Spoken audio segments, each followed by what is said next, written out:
Em novembro de 2003, o adolescente de 16 anos, conhecido como Champinha, cometeu um crime brutal que o tornou nacionalmente conhecido e que abriu um longo debate sobre a redução da maioridade penal e a pena para menores que cometem crimes hediondos. Champinha e mais 3 comparsas estiveram envolvidos no sequestro da adolescente Liana Friedenbach e de seu namorado Felipe Café. Os 2 jovens perderam a vida na mão do grupo de Champinha, que violou Liana sucessivas vezes. O crime chocou o Brasil e até hoje é lembrado como uma grande atrocidade. Fala aí galera, beleza? Joel Paviotti aqui do canal Iconografia da História. Tô aqui mais uma vez para contar essa história para vocês, certo? Ou uma história para vocês, né? Hoje a gente vai contar a história do Champinha, tá? Eu relutei durante muito tempo de trazer de volta essa história, porque é uma história muito pesada, mas vocês pediram bastante nos comentários aí, e como é história, e infelizmente é uma história bastante brutal, mas é história, a gente trouxe de volta aqui para vocês, para comentar um pouco sobre o assunto e tal, e vamos tentar falar disso com o maior respeito possível à família das vítimas, e assim, também tentando entender e compreender racionalmente tudo o que aconteceu. Vira e mexe, o nome do Champinha volta à tona nas discussões sobre redução da maioridade penal. No tempo que nós gravamos esse vídeo, já tá à tona de novo essa conversa, essa discussão e tal. E você pode já deixar nos seus comentários aí o que vocês acham sobre o assunto, tá? Eu acho que é importante a gente debater tudo quanto é coisa que a gente puder, claro, dentro do que é real, necessário, dentro dos limites da dignidade humana, do que é civilizado, a gente pode debater sim. Então, galera, sabendo disso, já deixa seu like, se inscreve no canal, ativa o sininho. Edu, roda a vinheta.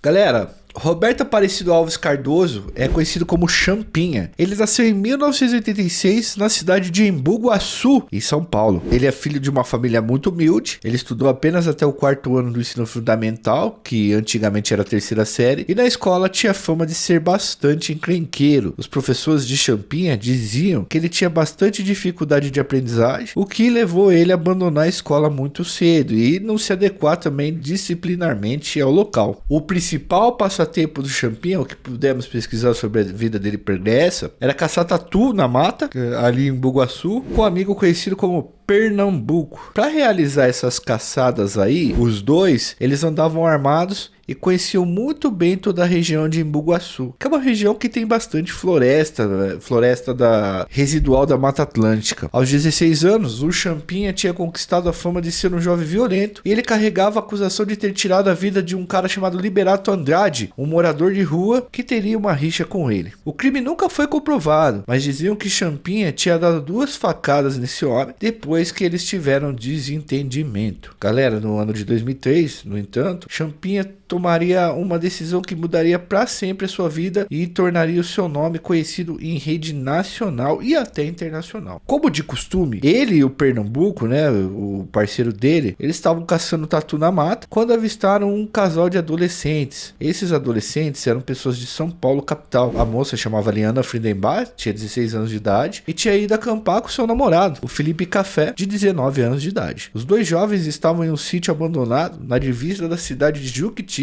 com Embu Guaçu. Liana tinha dito aos seus pais, ela era uma garota de classe média alta de São Paulo, que iria passar alguns dias em Ilhabela com amigas, pois seus pais não aprovavam muito que ela fosse viajar com o Felipe. O casal de namorados tinha chegado no sítio no dia 31 de outubro e quando avistaram o Champinha em Pernambuco, jamais poderiam imaginar o horror que os aguardava a partir daquele momento. Bom, galera, esse é um crime que eu já tinha idade suficiente para entendê-lo e foi um crime que me marcou bastante. E aí, cara, quando a gente começou a pesquisar novamente, né, a se enfiar nas páginas de antigamente dos jornais, das revistas e sites aí especializados no assunto, alguns processos, relatórios, a gente percebeu o quão sinistro era o sítio que eles foram, que esses meninos foram, né, a Liana Friedenbach e o Felipe Café. Chamava Sítio do Lê. Cara, é um lugar sinistrão, assim, ó, com mata fechada e tal. Bom, Champinha e Pernambuco decidiram assaltar os dois, pois eles estavam bem vestidos e os caras imaginaram que eles carregavam dinheiro com eles, tá? Eles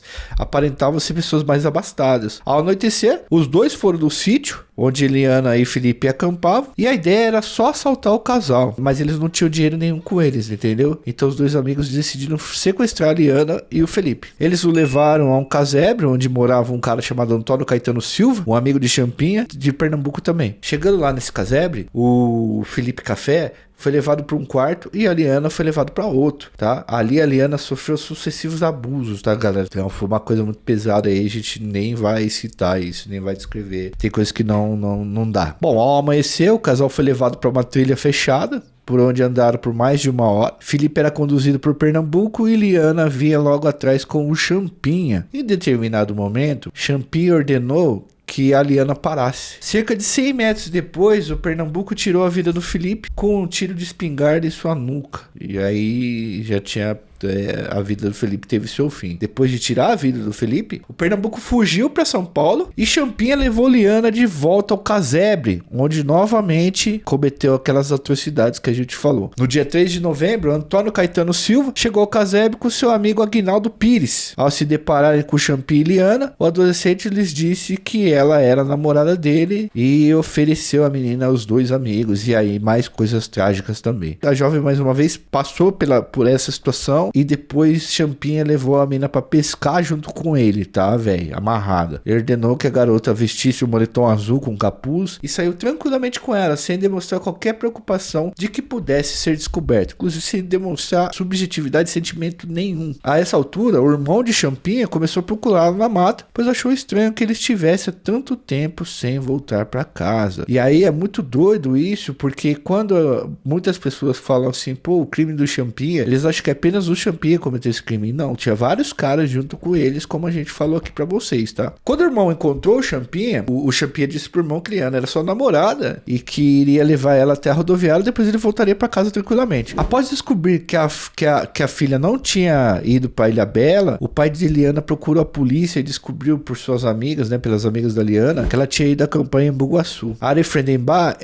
mobilizou a polícia e uma longa busca começou a ser feita na mata. Inclusive, a busca do Ari é uma coisa muito impressionante, assim, como ele tentou mover céus e terra para poder achar a filha, né? Inclusive, o Ari, ele é um cara que foi vereador e ele é um cara que hoje batalha pela luta dos direitos humanos, tá, rapaziada? Bom, o sítio do Lé, né, que é o lugar ali, o Ari foi e encontrou a barraca do casal abandonada e rasgada, e aí ele se desesperou ainda mais. A família de Eliana, pessoal, estava muito preocupada e mandou até um helicóptero lançar 5.000 panfletos para ajudar na localização do casal de namorados. Os moradores de Embu-Guaçu, eles se solidarizaram com a busca do Ari e da sua família e vendo o desespero daquele pai, eles ajudaram a buscar a filha dele incessantemente. Eles começaram a ajudar, tipo, nas buscas, vários mateiros, que são caras que manjam em andar pelo meio da floresta ali e tal, ajudavam. E um cara que trabalhava na mata, ele encontrou um bêbado que perambulava por ali e dizia frases sem sentido. Esse bêbado foi levado para a delegacia e confessou a sua participação num crime e disse que Champinha era o mentor de tudo e que ele estava escondido na casa de sua tia, né? O Champinha tinha se escondido na casa da tia porque sabia que tinha feito uma atrocidade grande. O problema é que a informação sobre o paradeiro de Champinha chegou tarde demais. Na madrugada do dia 5 de novembro, Champinha tirou a vida da jovem com diversos golpes de facão, cara. Depois de ter machucado muito o corpo da moça e percebendo a intensa movimentação de policiais pela mata, Champinha trocou a roupa suja de sangue que ele tava, enrolou o facão que tinha usado no crime com a roupa, jogou no fundo de um poço e depois disso ele foi para casa de uma tia como se nada tivesse acontecido. No momento em que finalmente foi encontrado pela polícia, Champinha tentou jogar toda a culpa do que tinha acontecido em seus comparsas, mas vendo que não tinha dado certo, ele acabou confessando todas as atrocidades que tinha cometido. De maneira fria e sem hesitação, ele contou detalhadamente, rapaziada, cada passo que tinha dado, qual o papel, cada grupo, tal. Teve gente que entrevistou o Champinha, investigou, ouviu o interrogatório e falou, cara, impressionante como ele não tinha nenhum sentimento nessa fita, saca? Quando foi questionado sobre o motivo de ter tirado a vida de Eliana, ele simplesmente disse que tinha feito aquilo porque deu vontade. Em 8 dias, a polícia concluiu o inquérito e prendeu todos os envolvidos nesse bárbaro crime. Como o Champinha era menor de idade no período, ele ficou recluso recolhido em uma unidade de menores infratores, tá? Mas separado dos presos comuns, né? Dos infratores comuns. O horror de tudo que aconteceu deixou as pessoas estarrecidas e a pena de Champinha parecia uma grande impunidade diante da atrocidade que ele tinha cometido. Em função disso, se espalhou pelo país um movimento a favor da redução da maioridade penal, que inclusive o pai da Liana é contra, tá? Foi contra. Por ser menor, Champinha tinha sido condenado a apenas 3 anos de medidas socioeducativas na Fundação Casa, enquanto seus comparsas, todos maiores de idade, tinham recebido penas bem maiores. As pessoas achavam no período, pessoal, que o principal mentor daquele crime bárbaro sairia impune por causa da sua idade. Então, um forte movimento pela redução da maioridade penal se espalhou pelo país. E aí teve um monte de deputados, muitos deles oportunistas, que encamparam essa pauta. Junto com isso, o movimento para investigar o estado psíquico de Champinha começou a ser colocado em prática. Em setembro de 2006,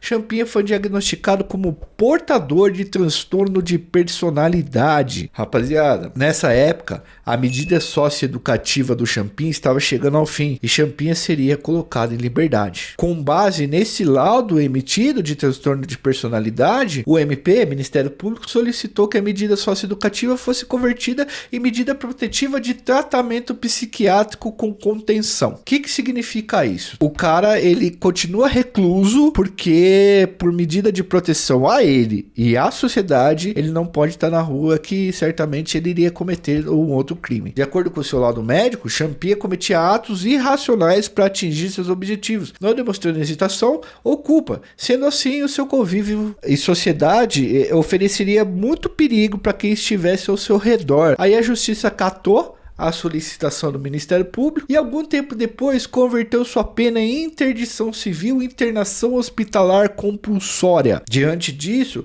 foi criado um estabelecimento especialmente para atender Champinha, mas algumas pessoas com medida de segurança que se enquadravam nessas características do Champinha. É a Unidade Experimental de Saúde, localizada na zona norte de São Paulo. Ela foi criada em 2006 pelo governo do estado de São Paulo e tem como objetivo abrigar adolescentes e jovens adultos com diagnóstico de distúrbio de personalidade e alta periculosidade que cometeram atos infracionais bem graves. E esses caras geralmente são egressos da Fundação Casa e interditados pela Vara de Famílias e Sucessão. Atualmente, a Unidade Experimental de Saúde tem 5 internos e Champinha é o mais conhecido deles. Há muitas críticas, inclusive, à precariedade do atendimento oferecido pela unidade e ao fato de que ela não conta com nenhum médico de plantão e não realiza projetos terapêuticos para atendimento dos internos, visando ali reabilitar os casos ou tentar pelo menos amenizar essa patologia para que o cara possa voltar à sociedade. O Champinha permanece detido nessa unidade desde que ele completou a maioridade, né, e já não dava mais para ficar na Fundação Casa. Então ele continua preso lá pelo menos quase 2 décadas ali. Ali ele não tem direito à progressão de regime, saída para visita de familiares ou qualquer outro direito que o preso comum tem. Considerado alguém incapaz de conviver na sociedade, ele segue detido sem previsão de liberdade. Em 2019, Champinha teria liderado um motim na Unidade Experimental de Saúde, mas a polícia conseguiu conter a ação